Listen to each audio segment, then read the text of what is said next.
धातुधान्यः असभ्यस्तावुनारुणवत बभ्रस्तमङ्गलः ये जयवागं पत्रापितो दक्षो सातवैशाखं धेडयीमहे असभ्यो वसर्पत नीलग्रेवो विलोहितः ॐ तच्छं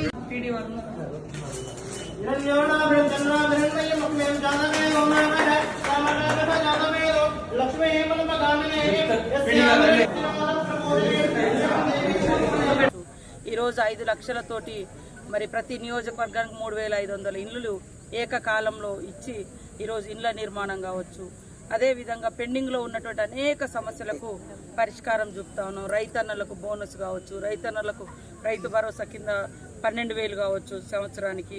ఇలా ప్రతి సంక్షేమ పథకాన్ని పేదలకు చెందే విధంగా చూస్తూ ఉన్నాం. ఈరోజు జూన్ 2 మన తెలంగాణ అవతరణ దినోత్సవం సందర్భంగా గతం 10 ఏళ్ళు అయింది మనకు తెలంగాణ వచ్చి, కనీసం తెలంగాణకు ఒక జాతీయ తెలంగాణ గీతం కూడా పాట కూడా మనకు లేదు. అంత ఒక ఉద్యమాలు అనేది పాటలతోటే మనం పోరాటాన్ని వాస్తవానికి ప్రజలలోకి తీసుకెళ్ళగలిగినాం. కానీ ఒక పాట లేదు, ఒక అంటే తెలంగాణ తల్లి యొక్క జీవనానికి ప్రతిరూపంగా ఒక విగ్రహాలు లేకుండా ఉండే. ఇట్లాంటి అన్నీ కూడా గుర్తించి తెలంగాణ ఉద్యమంలో పాటుపడ్డటువంటి కవులను గుర్తించి వాళ్ళకు అవార్డ్స్ ఇవ్వడము, వాళ్ళకు సన్మానం చేయడం కూడా ఈరోజు పెద్ద ఎత్తున చేస్తూ ఉన్నారు. ముఖ్యంగా పేదలకు ఇల్లులు లేక 10 ఏళ్ళు అయింది ఇల్లులు రాక. గతంలో వైఎస్ఆర్ గారు ఉన్నప్పుడు పెద్ద ఎత్తున ఇల్లులు వచ్చినాయి. తర్వాత కిరణ్ కుమార్ రెడ్డి గారి ప్రభుత్వంలో లాస్ట్ కొన్ని ఇల్లు శాంక్షన్ అయినాయి. అప్పుడు కేసీఆర్ గారు ఏమన్నారు, తెలంగాణ మా ప్రభుత్వం వస్తే ప్రతి ఒక్కరికి ఇల్లులు ఇస్తా అన్నారు. ఇంకా డబ్బాలలో ఎందుకు అని అన్నాడు, డబల్ బెడ్రూమ్లో అన్నారు. కానీ ఎక్కడ కనపడవు. మొత్తం మన నియోజకవర్గం చూస్తే 500-600 ఉన్నాయి, అంతకంటే ఎక్కువ లేవు. కానీ ఈరోజు 5,000 ఇళ్ళు తీసుకొచ్చాం. ఐటీడీఏతో సహా ములుగు నియోజకవర్గానికి 5,000.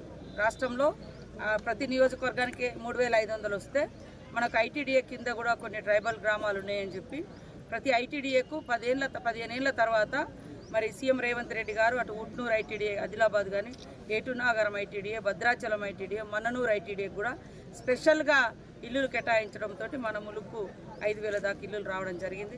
ఇల్లులన్నీ కూడా ఫాస్ట్గా గ్రౌండింగ్ చేసి తొందరగా కట్టుకొని మళ్ళీ రానటువంటి వాళ్ళే కూడా తొందరగా సెకండ్ విడత కూడా ఇప్పుడు మళ్ళీ దసరా నుంచి మళ్ళీ ఇల్లులు కూడా శాంక్షన్ అయితే. అంతిమంగా కాంగ్రెస్ ప్రభుత్వం ఒక లక్ష్యం పెట్టుకున్నది, పేదవాళ్ళకి ఇల్లులు ఇవ్వాలి, పేదింటి బిడ్డలు సన్నబియ్యం తినాలి, కడుపు నిండా తినాలి. కష్టం చేసుకుంటారు కాబట్టి వాళ్ళు కడుపు నిండా తింటేనే శక్తి ఉంటుందని బియ్యం కూడా సన్నం. తర్వాత రేషన్ కార్డులు కూడా దాదాపుగా 27 లక్షల మందికి రేషన్ కార్డులు మనం ఇస్తూ ఉన్నాం రాష్ట్రంలో. 10 ఏళ్ళ నుంచి రేషన్ కార్డులు కూడా రానటువంటి పరిస్థితి. ఇవన్నీ కూడా పేదలకు లబ్ధి చేకూర్చేటువంటి స్కీమ్స్ కాబట్టి ఇల్లులు కూడా ఫాస్ట్గా చేస్తాం. మళ్ళా రానోళ్ళు కూడా ఎవరు బాధపడొద్దు. ఎందుకంటే మనకు 2-3 విడతలుగా రాష్ట్ర ప్రభుత్వం 20 లక్షల ఇండ్లు కట్టియాలని రాష్ట్రం